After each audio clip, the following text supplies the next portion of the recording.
तरह से विष्णु पुराण पर आधारित होगी। इस वंशावली में आपको प्रमाण सहित यदुवंश की क्रमबद्ध रूप से जानकारी मिलेगी। इसलिए यदि यादव वंश के बारे में विधिवत जानकारी लेना है तो इसे अंत तक देखना होगा। तो चलिए प्रारंभ करते हैं। यहाँ देखिए, नारायण से ब्रह्मा जी पैदा हुए, ब्रह्मा से अत्रि और अत्रि से चंद्रमा, फिर चंद्रमा से 3 लोग पैदा हुए, तारा, बुध और पुरुरवा।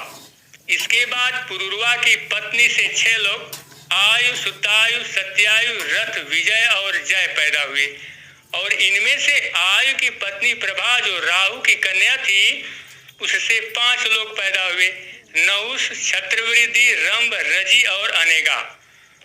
अब इन 5 में से आयु के बड़े पुत्र नहुष थे और नहुष की पत्नी ब्रज कुमारी से यति, ययाति, संयाति, आयति, बियति और कृति 6 लोग पैदा हुए। अब यहाँ पर हम नहुष के पुत्र ययाति को लेकर ही आगे बढ़ेंगे।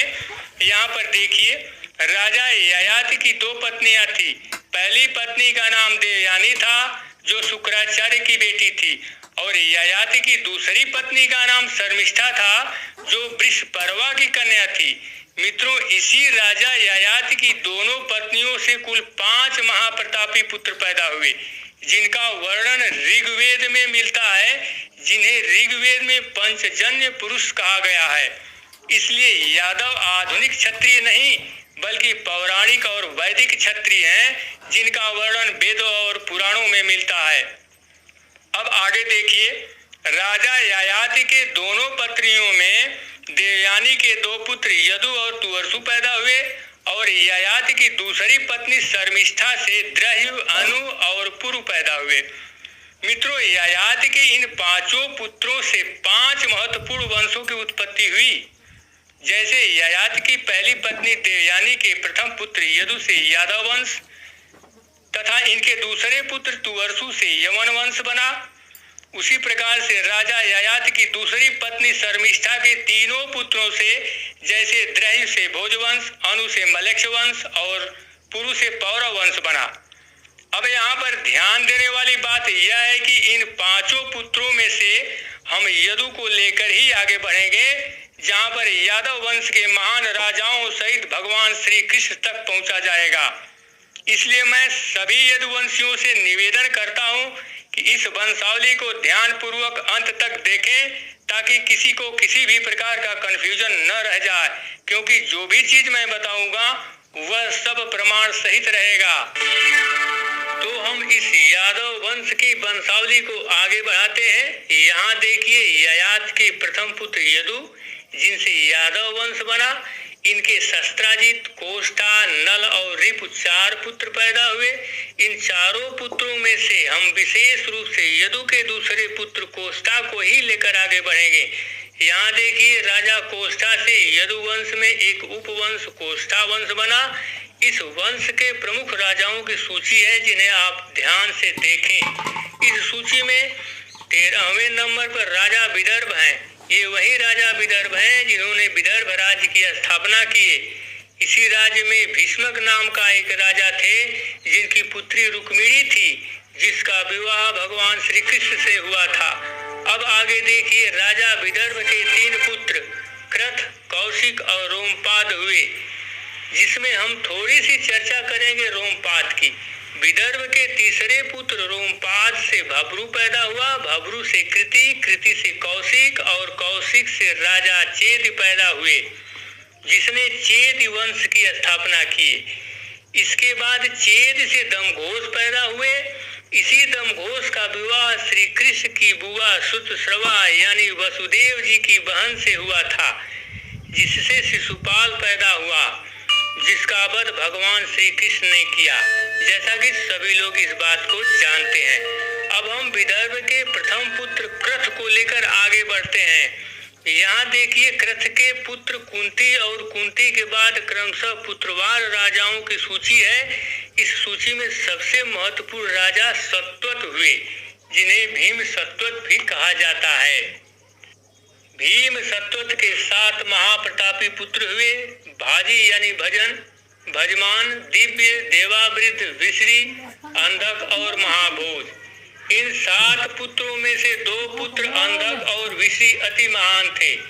इन्हीं दोनों से यदुवंश की उपशाखा अंधक और विश्री वंश के रूप में अपना वर्चस्व स्थापित किए, जिसमें विश्री वंश में वसुदेव और उनके पुत्र भगवान श्री कृष्ण पैदा हुए और अंधक वंश में आहुक जैसे महाप्रतापी राजा हुए, जिन्होंने अहीर की उपाधि धारण कर अपना वर्चस्व स्थापित किए।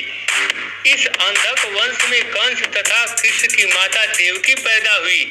इसलिए इन दोनों वंशों के बारे में सभी यादवों को विधिवत जानकारी ले लेना चाहिए। तो हम प्रारंभ करते हैं सत्वत के पुत्र विश्री से। यहाँ देखिए, विश्री के देवमूढ़ और युद्धाजित 2 पुत्र हुए और इनमें से देवमूढ़ को लेकर ही हम आगे बढ़ेंगे। देवमूढ़ की 2 रानियां मदिसा और वैशपर्णा थी, जिनमें से देवमूढ़ की पत्नी मदिसा से सूरसेन हुए और सूरसेन की पत्नी मरिया से 10 पुत्र और 5 पुत्रियां पैदा हुई। इनके 10 पुत्रों में वसुदेव जी सबसे महत्वपूर्ण थे और 5 पुत्रियों में सबसे महत्वपूर्ण पुत्री पृथा यानी कुंती थी, जिनका विवाह कुरुवंश के राजा पांडु से हुआ था, जिससे युधिष्ठिर, भीम और अर्जुन जैसे महान वीर योद्धा पैदा हुए। इस प्रकार से मित्रों, यहाँ ध्यान देने वाली बात यह है कि युधिष्ठिर, भीम और अर्जुन भगवान श्री कृष्ण के बुआ के पुत्र थे और वसुदेव जी युधिष्ठिर, भीम और अर्जुन के सगे मामा थे। इस प्रकार से विश्री वंश की इस यदुवंशी शाखा का कुरुवंशी युधिष्ठिर, भीम और अर्जुन का खूनी रिश्ता है। और इतना ही नहीं, सूरसेन जी की पुत्री जो श्रुतश्रवा थी, उसका विवाह चेदिराज दमघोष से हुआ था, जिससे शिशुपाल पैदा हुआ था, जिसका वध भगवान श्री कृष्ण ने 100 अपराधों के क्षमा करने के बाद कर दिए। अब हम सूरसेन के पुत्र वसुदेव जी को लेते हैं। मित्रों, वसुदेव जी की 2 रानियां रोहिणी और देवकी थी, जिसमें से रोहिणी से बलराम जी हुए और बलराम जी की पत्नी का नाम रेवती था, जिससे शठ, सारण और दुर्मद 3 पुत्र पैदा हुए। अब इधर देखिए, वासुदेव जी की दूसरी पत्नी देवकी थी, जिससे 7 पुत्र और 1 कन्या योग निद्रा पैदा हुई, जो भगवान श्री कृष्ण से पहले 7वें नंबर पर पैदा हुई थी। ये वही योग निद्रा है जिसे कंस मारना चाहा, किंतु वह उसके हाथ से छूटकर आकाश मार्ग से विंध्याचल पर्वत पर चली गई, जहां आज भी अष्टभुजी मां के रूप में विराजमान है। अब चर्चा करते हैं देवकी के उन 6 पुत्रों की, जिनको पैदा होते ही कंस ने मरवा दिया। यहाँ देखिए, उन 6 पुत्रों की सूची है। इसके बाद 7वीं संतान में योग निद्रा नाम की कन्या हुई। इसके बाद 8वें संतान के रूप में देवकी की गोद में भगवान श्री कृष्ण का जन्म हुआ और आगे के क्रम में श्री कृष्ण की 16,101 रानियां थी, जिनसे 1,80,000 पुत्र हुए, जिसका वर्णन विष्णु पुराण के अध्याय 15 के ये श्लोक कुछ इस प्रकार से बयां करते हैं, जिसको यहाँ देखिए और पढ़ लीजिए। किंतु भगवान श्री कृष्ण की प्रमुख रूप से 2 ही रानियां थी, जिसमें से प्रमुख रानी रुक्मिणी से प्रद्युम्न पैदा हुए और प्रद्युम्न से अनिरुद्ध हुए और इसके बाद अनिरुद्ध की पत्नी सुभद्रा से वज्र पैदा हुए। मित्रों, ये तो रही बात सूरसेन के पुत्रों और पौत्रों की, जिसमें भगवान श्री कृष्ण भी थे। किंतु अब हम सूरसेन के भाई पार्जन्य के बारे में बताऊंगा। मित्रों, यहाँ सूची देखिए। इस सूची में पार्जन्य के कुल 9 पुत्र थे, जिसमें से तीसरे पुत्र नंद बाबा थे। मित्रों, ये वही नंद बाबा हैं जहाँ पर भगवान श्री कृष्ण का लालन पालन हुआ था। मित्रों, यहाँ पर ध्यान देने वाली बात यह है कि कुछ लोग कहते हैं कि भगवान श्री कृष्ण का जन्म किसी दूसरे वंश में हुआ था और उनका लालन पालन यादव कुल में हुआ था। किंतु मित्रों, यहाँ स्पष्ट है कि सूरसेन के पुत्र वासुदेव जी थे और सूरसेन के ही भाई पार्जन्य जी थे, बाबा पैदा हुए। और इस प्रकार से वासुदेव जी और नंद बाबा रिश्ते में दोनों भाई थे, जो एक ही परिवार से बिलोंग करते थे। जो दोनों ही यादव कुल के ही थे। अतः भगवान श्री कृष्ण का जन्म और लालन पालन दोनों ही यादव कुल में ही हुआ था। इसके संबंध में विष्णु पुराण के अध्याय 11 के श्लोक 28 और 29 में तो स्पष्ट रूप से वर्णन मिलता है, जिसको आप लोग यहाँ स्वयं देख सकते हैं। कुछ ऐसा ही वर्णन मिलता है। विश्री के कारण यह वंश विश्री कहलाया और यदु के नामानुसार इस वंश के लोग यादव कहलाए। इसके अलावा भगवान श्री कृष्ण ने तो अर्जुन को उपदेश देते समय स्वयं कहे हैं, विश्री वंशियों में वसुदेव पुत्र श्री कृष्ण और पांडवों में अर्जुन मैं हूँ, मुनियों में वेद व्यास और कवियों में कवि शुक्राचार्य भी मैं हूँ। इसके अलावा भगवान श्री कृष्ण को तो स्वयं अर्जुन ने भी गीता उपदेश के समय यादव नाम से संबोधित किए हैं, जिसका वर्णन कुछ इस प्रकार से है। आपकी इस महिमा को न जानते हुए मेरे सखा हैं ऐसा मानकर मैंने प्रमाद से अथवा प्रेम से भी हठपूर्वक बिना सोचे समझे हे कृष्ण, हे यादव, हे सखे, इस प्रकार से जो भी कुछ कहा है इत्यादि इत्यादि। तो मित्रों, इस प्रकार से स्पष्ट हुआ कि भगवान जो सबके भगवान हैं उनका जन्म यादव कुल में हुआ और उनका लालन पालन भी यादव कुल में ही हुआ था। किंतु मित्रों, ये तो रही बात विश्री वंश की, लेकिन जब तक हम लोग अंधक वंश के बारे में न जान लें तब तक इस यादव वंश की अधूरी जानकारी ही रहेगी।